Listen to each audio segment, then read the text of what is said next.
Am I the a-hole for choosing to live with my mom and have only court-ordered contact with my dad, even though my dad thinks I should side with him because he blames my mom for my half-sister's death? Last month, my brother and I, 14 and 16, spoke to a judge and asked him to let us live with our mom instead of splitting time between both of our parents like we have since they got divorced. The judge spent 20 minutes with each of us and decided to give us permission to stop going to Dad's house. But he did order 3 phone calls a week each that are meant to be 20 to 30 minutes. He gave a mini speech on the importance of parents and letting past issues go as we move into adulthood. My dad hadn't realized when Mom took him back to court that we were in on it.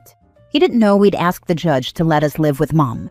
When he figured it out, he had an outburst in court and tried to confront us and Mom after we left the courtroom.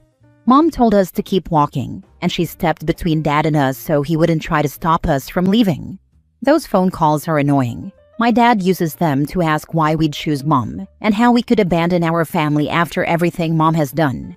He accuses Mom of parental alienation and doesn't believe us when we say she never said anything bad about him or Heather, his wife, or our half-siblings. He doesn't believe us, and he always brings it back to Mom's responsibility for my half-sister's death 9 years ago. Not sure how much background you need, but here's the important stuff. Dad cheated on Mom with Heather. Mom found out and divorced Dad. I was 3 and my brother was 1. Heather and my dad tried to have kids, and she had 3 miscarriages. Then Heather's 4th pregnancy went better, but she went into really early labor and my half-sister was a preemie. My dad and Heather had a lot of money issues, and they started a GoFundMe to help them cover costs and everything. My mom won a car in some local competition and sold it for the money. Dad knew about it or found out online and asked Mom for the money. My mom said no and refused to donate to the GoFundMe too. My dad and Heather ended up missing a lot of rent deadlines, and then my half-sister died. My dad and Heather always blamed Mom for it. They said if she had been less selfish and had put aside her hatred for them and helped by donating money, or letting them borrow the money she got for the car, my half-sister would have lived. My dad said Mom knew all about the miscarriages, and he bet she enjoyed knowing he and Heather were suffering. They talked about their anger and hate for Mom around us a lot. We were told they blamed Mom. Dad always stopped himself before going too far, but he said stuff over the years about how we should be extra loyal to him and Heather because we know Mom was the reason our half-sister died. I always hated it, and my brother did too, as he got older and understood more. My dad and Heather ended up having more kids after they got back on their feet. I was 14 when someone in Dad's family told me about the affair, and they told me it made everything that happened after more intense. I told my brother. We felt awful for Mom and saw Dad in an even worse light than we did for all the stuff he talked about her. That's what led to our decision to live with Mom. My dad still thinks we should hate Mom, and he talks to us like we're crazy for our choice. I know my dad still has grief he never worked through, but I don't think he's right. And I think he's crazy to expect us to hate Mom for the same reason he does. Am I the a-hole? Is it so weird that I made this choice? Now for the top comments. Not the a-hole. Why would your mom pay a mistress's hospital bills? Your kids are your responsibility. I wouldn't even consider them my siblings. Anything born of a traumatic negative experience like cheating invalidates any family tie in my opinion. Maybe he and his mistress should have worked multiple jobs instead. Your mom owes them nothing. They used to say that Mom should have put her feelings aside and thought of an innocent baby and thought of us and how we'd feel losing her. My dad used to really push that point that Mom could have done it for us if she was too cold-hearted to support an innocent baby. Your father and his wife need serious therapy. Your mother had nothing to do with their child's death. What they are demonstrating is misdirected anger and blame driven by grief. Their child was born premature and had health conditions. There is no guarantee that any money your mother provided would have changed the outcome. You and your mom are doing the right thing by separating from a toxic situation. Until your father and his wife seek therapy, you absolutely should limit your time around them, as they are too unstable and mentally unhealthy for you and your brother, and I'm deeply concerned about their behavior around their other children, not the a-hole. I don't know if therapy or grief counseling would fix his anger. He would probably still blame her for what happened because it works to make her the bad guy, and him and Heather the victims of my mom. Even though he tried really hard, I never thought it was Mom's fault, and I think it's a weird thing to blame her for. It's not like my half-sister was outside a hospital and being denied medical treatment because of the money. She was in the hospital. All Mom would have done by donating is take some of the financial pressure off them. Next story. Am I the a-hole for making my dad cry on purpose? I, 20 male, recently got diagnosed with leukemia, and it's bad. I'm always tired and in pain now, and I'm completely bald from chemo. My parents got divorced when I was 5, and Dad remarried when I was 7. His new wife basically told him it was either me or her, and he chose her. I'd still see him here and there, but I never slept at his new house. He'd always tell me that he loved me though, which was straight up BS because if he did, he'd have fought his wife for me. I was always very close to his side of the family since Mom was from a different country, and her entire family lived there, even my grandparents who are both dead now. My grandparents would always show me photos of the stuff Dad would do with his new family and kids, and all the vacations he'd take them on, and it always hurt me. I hated him for years.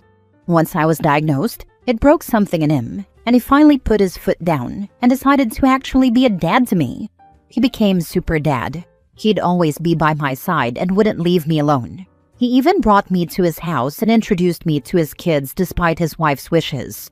He says he wants to make it up to me, and that he's always loved me, and that he wants to make sure I know that. It's gotten so much, though. My younger self would have loved this, but I hate it. He could have always done this, and always could have been a good dad to me, but he never thought I was worthy of it until I was literally dying. I hate him. I told him so last night after he went on about how much he loves me and everything. I just had enough, and told him to stop the BS. I said he never loved me enough to step up to his wife until I was freaking dying. I told him his new kids were clearly his priority, and he's only with me now because if I die, the guilt of being a crappy dad to me my whole life would eat him alive. He was crying by that point and begging me to stop, but I didn't. I told him how much I hated him when I was with my grandparents and when they'd tell me about all his vacations and activities with his real children. I hated all of them, him, his wife, and his children, because he saw them as more worthy of him than me my entire life. When I finished ranting, he was full-on sobbing, and his wife ended up kicking me out and calling me a bastard. My mom and stepdad say I went too hard on him, and that he's really struggling with everything. But I don't regret it because I let out things I've been holding in for years, and it felt damn good. Was that an a-hole move, though? Honey, your dad needed to hear it. I don't know what story he has told himself all this time, but you shattered the illusion. Let's see if he finally stands up to his wife now. I mean, he let her kick his dying son out of his house right in front of him, so... Your grandparents are also bad people. No wonder they raised a crappy human like your dad. Not the a-hole. Yeah, they'd show me his wife's Facebook post and be like, hey, look how much fun your dad is having with his other kids. You wish you were with them, don't you? That's a sentence my grandma actually told me. I'd never forget it. So sorry this happened to you. When his wife kicked you out, I would have turned right to him and told him, now's your chance to stand up for me. When he didn't, I would have let him know. Still a coward, I see. He was too busy crying. Next story. Am I the a-hole for not accepting my dad lashing out at me because I didn't honor his late wife when I graduated? My dad's been a widower twice now. My mom died when I, 18 male, was 7 years old, and it was hell for me. Mom had cancer, and the last 2 years she was alive. She was so sick and wasted away to nothing. I remember being so afraid of her at the very end, and then feeling so guilty about it. Her death wrecked me. My dad remarried when I was 10, and his wife was diagnosed with ALS 3 years ago. She died in January. Her death really devastated Dad even more than my mom's did. My half-siblings had just turned 4 and almost 6 when she died, and they were really broken too. But I wasn't close to her and didn't have my own grief when she died. My dad struggled for months. Around May, he started to talk about my graduation, and it seemed like motivation for him to keep moving. But right after my graduation, he declined again, and he became very distant from me. I tried talking to him about it, but he shut me down, and he shut his siblings, my aunts and uncles, down. They got him to agree to spend Thanksgiving as a family. He showed up, and he was more on edge and avoided me for 80% of the day. A couple of family members brought it up, and he'd deny it, but then he moved away when I approached. I didn't want to have any kind of fight in front of everyone else, so I didn't push it. But then he lost it and started lashing out at me. He brought up the way I was so okay with his wife's death and how it didn't take anything out of me. Then he told me I disrespected him, my half-siblings and her, by not honoring his late wife at my graduation. He said I found time to mention mom, but not the woman who was in my life for 8 whole years, and took on the mom role when I didn't have another around to do it. He told me he freaking hated me, and it was disgusting behavior, and he had wanted to beat the crap out of me for my disrespect. 2 of my uncles tried to calm it down, but he kept making threats and implying I was some kind of disrespectful brat or monster or demon. He called me that 3 times. I told my dad he had no right to decide who I would and wouldn't honor at my graduation, and I said I wasn't going to take him lashing out at me when he knew I wasn't close to his wife when she was alive. He yelled over me that I was supposed to realize how important she was to me after she died. I was supposed to act like her death was a huge thing, because she was there and she loved me and she loved them and we were a family. He told me if I had to honor mom, I needed to honor both moms, or I should be honoring the most recent loss. He said I didn't even cry when she died, and yet when mom died, he thought I'd never stop. I said that was because mom was my mom and I loved her, and it killed me to lose her. I told him I was done and he could yell at a wall. I left. Aunts and uncles told me they were sorry dad was being like that, and they would try to talk to him.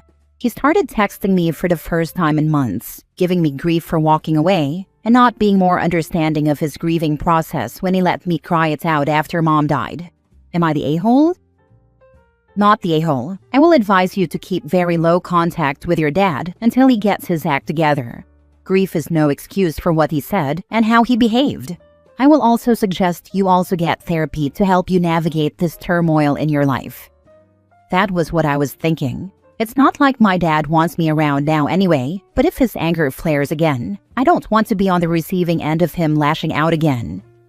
Not the a-hole. He'll grieve how he needs to and shouldn't force that on you. This is also pretty terrible behavior on his part. It sounds like he could benefit from therapy. That's a lot to go through. He would benefit from it. His siblings have suggested it to him multiple times, but we all agree that my saying it would just make him dig his heels in harder. Right now, he's so angry he hates me and wants nothing to do with me if I can't act the way he wants. Not the a-hole. He owes you a sincere apology. I'm not sure I'll ever get an apology, but I guess time will tell if this becomes a permanent end to our relationship or not. Last story. Am I the a-hole for asking my adoptive parents if they have a college fund for me like they have for my sister? I, 17 male, was adopted as an infant. My parents were in their late 30s and had tried to have bio kids for years. It didn't happen for them for more than a decade, so they looked at infant adoption. My birth parents chose them to be my parents. My parents were present at my birth, and my adoptive mom held my birth mom's hand as I was born. Then I went home with my adoptive parents, and the rest was history. 3 years after they adopted me, my parents found out my adoptive mom was pregnant with my sister, 14 female. I don't know if they treated me differently after that, or if they were always a little less in love with me than some adopted kids get. But I always felt that my sister was the clear favorite and their real child. My parents adore her. They spoil her. She got all the cute nicknames, like Little Sweetheart and Baby Star, to list a couple of them. They were also really obsessed with how much she looked like a perfect mix of the 2 of them. Mom's eye color and nose, dad's hair color and round face and other features. A few of my cousins used to rub it in real good that my parents had their real kid now, and that if they could send me back, they would. My family knew they said it, but nobody ever seemed to care very much. I didn't get cuddles and kisses like my sister, didn't get the quality time with each of my parents like she did, didn't get spoiled like her either. They didn't completely ignore me, and I did get gifts, but they spent less on me and bought less for me too. Maybe it was the fact I'm a guy and she's a girl? I don't know. I told my parents a few times that I felt left out, and they didn't change anything or acknowledge whether it was true or not. It was just like, oh, and then they moved on. My sister noticed the difference, and she'd make fun of it. She used to say she wished she had a real sibling and not a fake one, or how our cousins were her real family and not me. A year ago, I found out my parents had a huge college fund for my sister. They were talking to my aunt, mom's sister, about it, and how they had invested from a few things and taken from their savings for it. They never mentioned having one for me, which stung, and I thought about it a lot. I got asked in school if I had money or would get help from my parents for college, and I never knew what to say. I told them I didn't think so, and then financial aid was discussed. I reached out to my birth parents a few months ago, too. My parents gave me their names and info they had, and they don't want a relationship with me. My parents said they expected as much, but figured it wasn't their place to say. They didn't comfort me or anything, and my sisters said I had 4 parents who didn't want me, so I must be broken. 2 weeks ago, my parents asked me to speak to my guidance counselor about how busy they are, and tell her she should talk college stuff with me and not them. I figured she wanted to find out about the money, and that's why she wanted to talk to them. It got to me, and I asked them if they had a college fund for me like they have for my sister. They asked me how I knew about it, and then got mad at me for asking the question. I asked them why they'd make sure she has one but not me, when I'll be going to college first, and they asked me why I was asking questions that are none of my business. It made me feel like crap. And since that day, there's been a whole lot of tension in the house, and my sister is rubbing it in that she gets a college fund and I don't. My parents never said either way, but not saying anything is basically an answer, right? Am I the a-hole? Not the a-hole. It is 100% your business whether or not you have a college fund, and the fact that your parents are trying to tell you it's not is frankly quite bizarre.